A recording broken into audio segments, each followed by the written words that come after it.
মন্ত্ৰী অশোক সিংঘাল সেই বাজাজ উপাধিৰ ব্যক্তিগৰাকীক এই বহু কোটি টকাৰ ঠিকাটো জলসিঞ্চন বিভাগত প্ৰদান কৰিলে।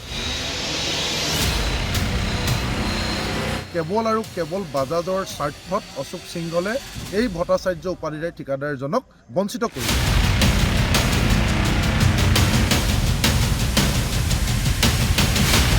হিয়াৰামতো জুবিন গাৰ্গৰ যিটো সমাধি ক্ষেত্ৰ জুবিন ক্ষেত্ৰত কাষত তেওঁ মাটি দখল কৰিব পৰা হ'ল।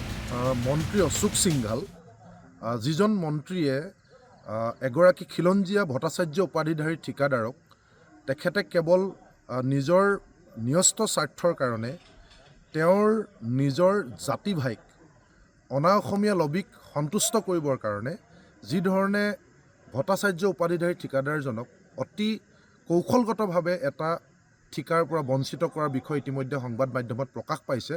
সেই কথাটোক লৈ আমি ইতিমধ্যে লক্ষ্য কৰিছোঁ যে ভট্টাচাৰ্য উপাধিধাৰী ঠিকাদাৰজনে তেখেতক এই গোটেই টেণ্ডাৰটোৰ পৰা আউট কৰিবৰ কাৰণে ছাইট ভেৰিফিকেশ্যনৰ যিটো অজুহাত দিয়া হৈছিল, যি অজুহাতৰ বিষয়ে ইতিমধ্যে চৰ্চা হৈছে যে খুদ মুখ্যমন্ত্ৰী ডাঙৰীয়াৰ হাতত থকা দপ্তৰ গড়কাপ্তানি বিভাগতো ছাইট ভেৰিফিকেশ্যনৰ প্ৰয়োজন নাই বুলি ইতিমধ্যে মুখ্যমন্ত্ৰী ডাঙৰীয়াই স্পষ্ট কৰিছে।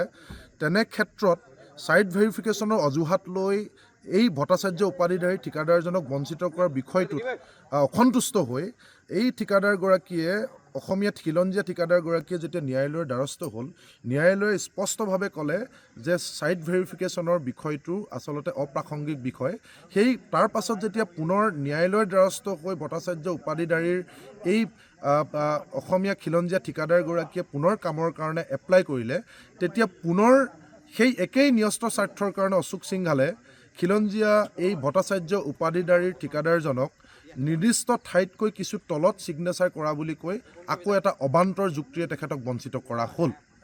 আমি দেখিলোঁ যে তাৰ বিপৰীতে যিগৰাকী বাজাজ উপাধিৰ অনা অসমীয়া ব্যক্তিক এই ঠিকা প্ৰদান কৰা হ'ল, সেই ব্যক্তিগৰাকীয়েও সম্পূৰ্ণ নিয়ম বহিৰ্ভূতভাৱে টেণ্ডাৰত উল্লেখ থকা 10%তকৈ তলত কোনো কাৰণত তেওঁ টেণ্ডাৰ কৰিব নোৱাৰে। তেনে ক্ষেত্ৰত সেই নিয়ম বহিৰ্ভূত কৰি কি স্বাৰ্থত অশোক সিংঘালে সেই বাজাজ উপাধিৰ ব্যক্তিগৰাকীক এই বহু কোটি টকাৰ ঠিকাটো জলসিঞ্চন বিভাগত প্ৰদান কৰিলে।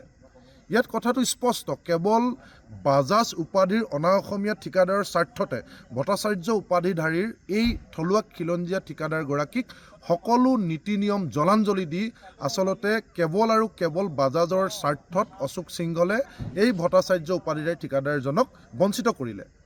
তাৰপিছত এতিয়া আমাৰ চৰকাৰে খিলঞ্জীয়াৰ কথা কয়, এইগৰাকী মুখ্যমন্ত্ৰীয়ে থলুৱাৰ কথা কয়, তাৰপিছত এগৰাকী তেখেতে ক'ত জন্ম এতিয়ালৈকে সেইটো ৰহস্য। তেওঁ আহি আমাৰ মূৰৰ ওপৰত উঠি কেতিয়াবা তেওঁ সমষ্টি পুনৰ নিৰ্ধাৰণ কৰিব পৰা হ'ল। হিয়াৰামতো জুবিন গাৰ্গৰ যিটো সমাধি ক্ষেত্ৰ জুবিন ক্ষেত্ৰত কাষত তেওঁ মাটি দখল কৰিব পৰা হ'ল। ইয়াৰ আগতো আমি দেখিলোঁ যে তেওঁৰ খুদ ঢেকীয়াজুলিত বিশ্বনাথত ঢেকীয়াজুলিত তেওঁ নিজেই স্বীকাৰ কৰিছে যে মহিলা সমিতিৰ মাটি তেওঁ কুক্ষিগত কৰিছে।